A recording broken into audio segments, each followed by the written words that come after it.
So hello students, बहुत बहुत स्वागत है आप सभी का एक और नए वीडियो में। और जैसा कि आप जानते हैं कि पटना यूनिवर्सिटी के लिए अप्लाई होना है स्टार्ट 10 अप्रैल से, तो इससे पहले आपको चाहिए पूरी कंप्लीट इन्फॉर्मेशन पटना यूनिवर्सिटी में होने वाले एडमिशन्स को लेकर के।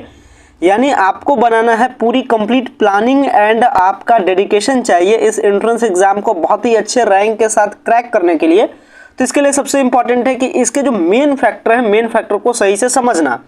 क्योंकि पटना यूनिवर्सिटी हो चाहे आपका पटना वुमेन्स कॉलेज है, ये तमाम जो सारे एडमिशन का प्रोसेस है ये आते हैं अंडर पटना यूनिवर्सिटी। और पटना यूनिवर्सिटी में एडमिशन लेने के लिए देना पड़ता है आपको एंट्रेंस का एग्जाम। और इस बार आपको देना है एंट्रेंस एग्जाम 2023, यानी 2023 में जो आपको एंट्रेंस का एग्जाम देना है। तो आप जानते हैं कि आपकी पूरी एडमिशन के प्रोसेस डिपेंड करता है इस एंट्रेंस के टेस्ट पे। यानी ये जो आपका एंट्रेंस टेस्ट होगा, इसमें आपको कई सारे जो आपके मन में जो सवाल चल रहे हैं, सवालों का जवाब आपको पहले मिल जाना चाहिए ताकि एंट्रेंस एग्जाम में आप बेहतर परफॉर्मेंस करें। एंट्रेंस एग्जाम के टाइम में आपको किसी भी प्रकार का प्रॉब्लम ना हो। तो इसके लिए ये वीडियो था आपके लिए जरूरी, जिस वीडियो में हम लोग डिस्कस करने वाले हैं कि आखिर जो पटना यूनिवर्सिटी का जो एंट्रेंस एग्जाम होगा, चाहे वो पटना वुमेन्स कॉलेज के लिए हो या पटना वुमेन्स को छोड़ करके जितने भी सारे जो कॉलेजेस हैं जिसमें एडमिशन लेने के लिए पटना यूनिवर्सिटी जो एंट्रेंस का टेस्ट लेती है, आखिर उस एंट्रेंस एग्जाम का पैटर्न क्या है। आखिर वो एंट्रेंस एग्जाम कंप्यूटर पे होगा या ऑफलाइन होगा या OMR सीट पे होगा, क्वेश्चन कितने रहेंगे, नेगेटिव मार्किंग स्कीम क्या है, पूरी कंप्लीट प्लानिंग एंड इन्फॉर्मेशन मैं आपको बताने वाला हूं। इस पटना यूनिवर्सिटी के एंट्रेंस एग्जाम के बारे में मैं पूरी डिस्कस करूंगा। हमारे पास पूरा का पूरा PDF है, पूरा कंप्लीट इन्फॉर्मेशन है जो कि पटना यूनिवर्सिटी के द्वारा से जारी किया गया इन्फॉर्मेशन है।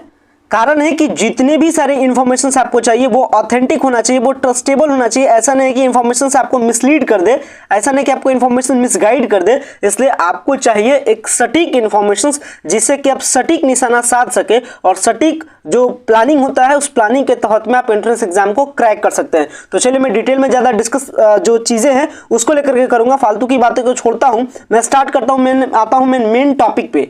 यानी टॉपिक क्या हमारा, एंट्रेंस एग्जाम जो PWC और पटना वुमेन्स कॉलेज या जो Patna university common entrance test 2023 होने वाला है, उसके आखिर एंट्रेंस एग्जाम के पैटर्न क्या है, जो आंसरिंग का जो मोड होगा, ऑफलाइन ऑनलाइन क्या मोड है, मैं पूरी कंप्लीट इन्फॉर्मेशन इस एंट्रेंस एग्जाम को लेकर के मैं स्टार्ट करने वाला हूं।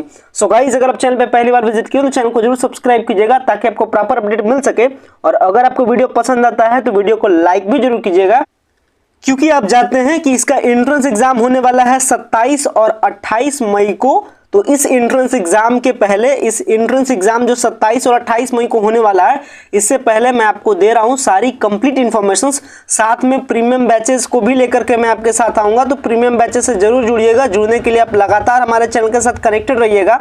हालांकि वीडियो डिस्क्रिप्शन बॉक्स में तमाम सारे डिटेल्स दिए गए हैं, और जैसे ही प्रीमियम बैच का अनाउंस होता है फिर आपके कोर्सेज में ज्वाइन करने के लिए सारे स्टूडेंट्स के लिए जो वे है उसको खोल दिया जाएगा। सारे स्टूडेंट्स को एडमिशन लेने का मौका दिया जाएगा ताकि कोई भी स्टूडेंट न छूटे और पटना यूनिवर्सिटी में एडमिशन लेने का जो उनका ड्रीम है वो साकार हो जाए। तो चलिए एंट्रेंस एग्जाम के बारे में बात करते हैं। सबसे पहले मैं बात करता हूं पटना यूनिवर्सिटी के एंट्रेंस एग्जाम के बारे में। तो मैं बात करने वाला हूं पटना यूनिवर्सिटी के एंट्रेंस एग्जाम को लेकर के। तो सबसे पहले मैं बात करता हूं मोड ऑफ एग्जाम के बारे में। आखिर एंट्रेंस का एग्जाम कैसे होगा, यानी ये जो आपका एंट्रेंस का एग्जाम होने वाला है ये आपका किस पे होगा, ऑफलाइन होगा या कंप्यूटर बेस्ड होगा।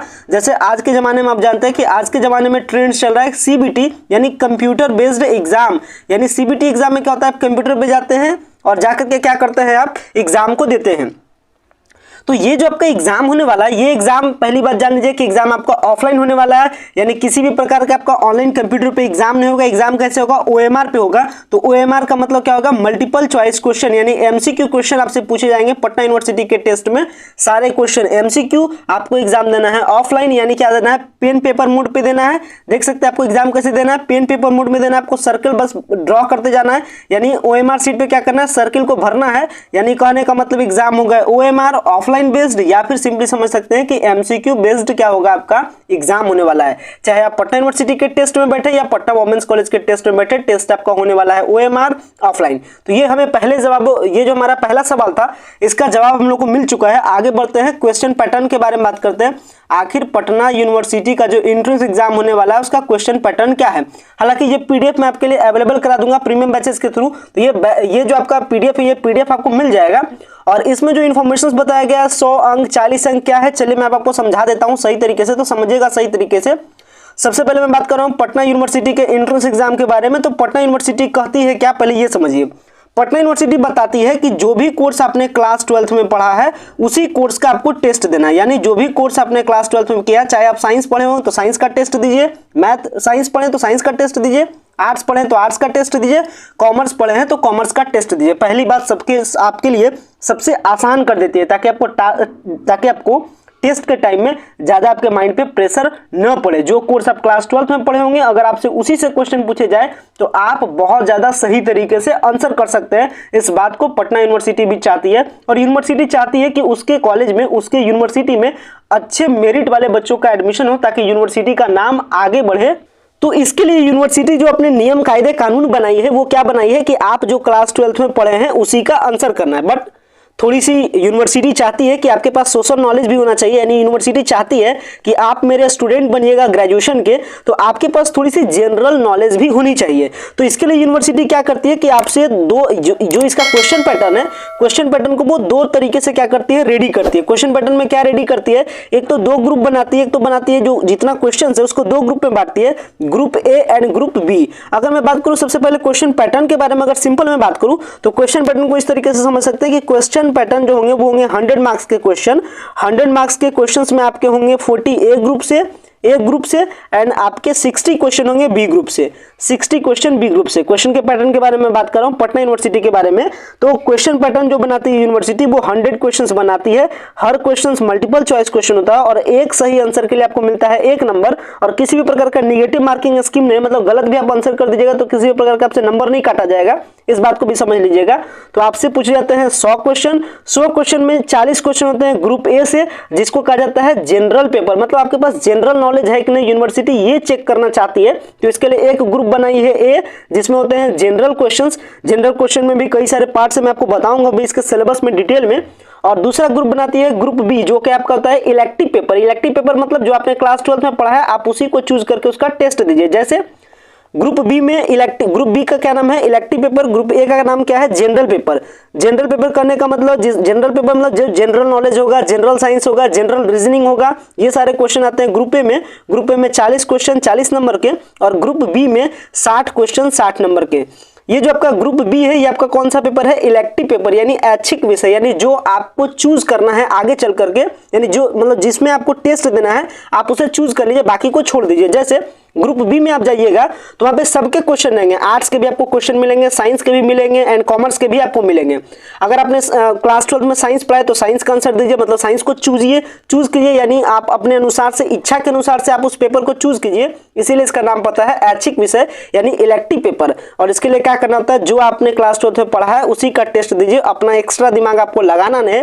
कारण है कि बहुत सारे स्टूडेंट्स एक्स्ट्रा दिमाग लगाते हैं। एक्स्ट्रा दिमाग क्या लगा लेते हैं कि प्लस 2 में उन्होंने पढ़ा है साइंस और उनको एडमिशन लेना होता है ग्रेजुएशन में जाकर के, मान लेते हैं कि हिस्ट्री में एडमिशन लेना है तो वो सोचते हैं कि मुझे करना है बीए तो मैं आर्ट्स वाला आंसर करूंगा। तो ऐसे में आपका क्या हो जाएगा, आपका प्लानिंग फ्लॉप हो जाएगा और आप एंट्रेंस एग्जाम में ज्यादा मार्क्स ला नहीं पाइएगा और आपका ओएमआर सीट भी रिजेक्ट हो जाएगा। इसलिए आपको क्या करना है, जो आपने क्लास 12 में पढ़ा है उसी का आंसर कीजिए। साइंस पढ़ा है तो साइंस का कीजिए, आर्ट्स पढ़े तो आर्ट्स का कीजिए, कॉमर्स का पढ़े तो कॉमर्स का कीजिए। चाहे आपको किसी भी कोर्स में एडमिशन लेना रहे उससे यूनिवर्सिटी को मतलब नहीं, मतलब बस आपके क्लास 12 से है कि आपने जो क्लास 12 में पढ़ा है बस उसका आप आंसर कीजिए। तो ये रहा ग्रुप बी के पैटर्न के बारे में। ग्रुप बी के बारे में मैंने आपको बता दिया, ग्रुप ए के भी बारे में मैंने बता दिया। और ये जो पूरा क्वेश्चन पैटर्न है मैंने आपको बताया दो ग्रुप में डिवाइडेड है। ए है आपका जनरल, जिसको हम लोग कहते हैं कॉमन पेपर भी कहते हैं, और ग्रुप बी को हम लोग क्या कहते हैं, इलेक्टिव पेपर, यानी आपके स्ट्रीम वाइज, यानी साइंस पढ़े होंगे तो साइंस का स्ट्रीम देखिएगा, कॉमर्स पढ़े तो कॉमर्स का स्ट्रीम, आर्ट्स पढ़े तो आर्ट्स का स्ट्रीम। हालांकि कॉमन पेपर यानी जो 40 क्वेश्चन आपके पूछे जाएंगे, कहाँ से कितने मार्क्स का क्वेश्चन होता है, कहाँ कहाँ टॉपिक है, ये सारे का सिलेबस आज ही मैं अपलोड कर दूंगा। साथ में जो आपके इलेक्टिव पेपर है यानी साइंस वाले, अगर आपने क्लास 12 में साइंस पढ़ा है तो साइंस के लिए क्या सिलेबस आपको कवर करना है, कॉमर्स के लिए क्या कवर करना है, आर्ट्स के लिए क्या कवर करना है, ये भी मैं आपको बता दूंगा। अगर मैं टाइमिंग के बारे में बात करूं तो तकरीबन आपको 2 घंटे का टाइम मिलता है इस एंट्रेंस एग्जाम के लिए। एंट्रेंस एग्जाम में 2 घंटे 100 question, OMR based questions and आपका मल्टीपल चॉइस क्वेश्चंस। साथ में अगर मैं बात करूं तो ये आपके लिए क्या होता है, नो नेगेटिव मार्किंग स्कीम के साथ। तो इतनी सारी इंफॉर्मेशन मैंने आपको डिलीवर किया किसके लिए, पटना यूनिवर्सिटी के रिगार्डिंग में। चलिए थोड़ी सी बात पटना वुमेन्स कॉलेज के लिए भी कर लेते हैं। हालांकि ये जो पटना यूनिवर्सिटी का जो पूरा नियम कायदा कानून है, ये सारी चीजें इस पीडीएफ में बताई गई है, तो इस पीडीएफ को जरूर एक्सेस कीजिएगा। इसके लिए आप प्रीमियम बैचेस से जरूर ज्वाइन होइएगा, ताकि आपके पास पूरी कंप्लीट रणनीति, पूरी कंप्लीट जो मटेरियल है, जो स्टडी मटेरियल होना चाहिए, वो पूरी मटेरियल आपके पास होनी चाहिए।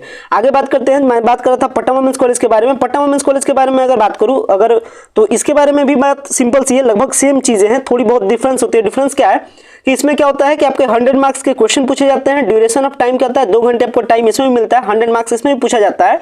इसमें भी नॉन नेगेटिव मार्किंग स्कीम होता है, एक क्वेश्चन का एक आंसर, यानी एक क्वेश्चन का एक नंबर इसमें भी है। अगर मैं बात करूं डिफरेंस के बारे में, तो इसके टेस्ट में थोड़ी सी अंतर हो जाती है। यानी मैं बात कर रहा हूं, ध्यान समझिएगा, Patna women's college, Patna university नहीं, मैं बात कर रहा हूं पटना वुमेन्स कॉलेज के बारे में।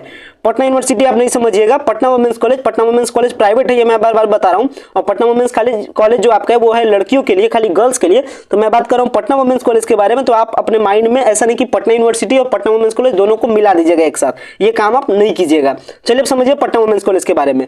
पटना वुमेन्स कॉलेज में नियम थोड़ी सी दूसरी है। दूसरी क्या है कि जिस कोर्स में आपको एडमिशन लेना होता है, उसी कोर्स का आपको टेस्ट देना पड़ता है। आपने क्लास 12th में क्या पढ़ा, इससे इसको मतलब नहीं है।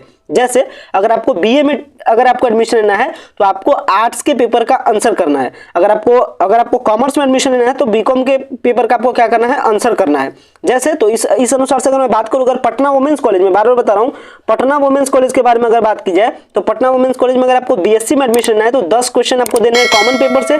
इसमें 40 क्वेश्चन होता है। पीडब्ल्यूसी के टेस्ट में 10 क्वेश्चन होते हैं, 10 क्वेश्चन आपके कॉमन पेपर से, और इसके बाद 90 क्वेश्चन आपके मेन पेपर से, यानी जिसमें आपको ग्रेजुएशन करना है। जैसे अगर आपको साइंस में करना है, तो साइंस के क्वेश्चन का आंसर करना है। अगर आपको आर्ट्स में करना है, तो आर्ट्स में क्या होता है पैटर्न, 25 क्वेश्चन कॉमन पेपर के, 75 क्वेश्चन आपके मेन पेपर के, यानी आर्ट्स पेपर से। तो इसमें भी डिटेल में बताया गया। हालांकि हम लोग पीडब्ल्यूसी के जो सिलेबस है, अगर इसको हम लोग थोड़ी सी अलग से भी डिस्कस करेंगे। अगर मैं चीजों को एक जगह करूंगा, तो फिर ये आपके लिए क्या बन जाएगा, मिक्स हो जाएगा, तो थोड़ा सा आपके लिए प्रॉब्लम हो सकता है। इसलिए इसका पीडीएफ को आप देख लीजिएगा। पीडीएफ का लिंक आपको वीडियो का डिस्क्रिप्शन बॉक्स में मिल जाएगा, प्रीमियम बैचेस में मिल जाएगा, तो आप वहां से देख लीजिएगा पीडीएफ को। और मैंने पटना यूनिवर्सिटी का जो मेन सिलेबस था, मैंने आपको बता दिया। पटना वुमेन्स कॉलेज के सिलेबस के बारे में बता दिया। ये आइडियाज आप यहाँ से देख सकते हैं, आप इसके स्क्रीनशॉट को रख सकते हैं, ताकि आपको समझने में आसानी हो। आशा करते हैं वीडियो आपको समझ में आया होगा, वीडियो को पसंद आया होगा। वीडियो को एंड करते हैं। Thanks a lot for watching this very important video.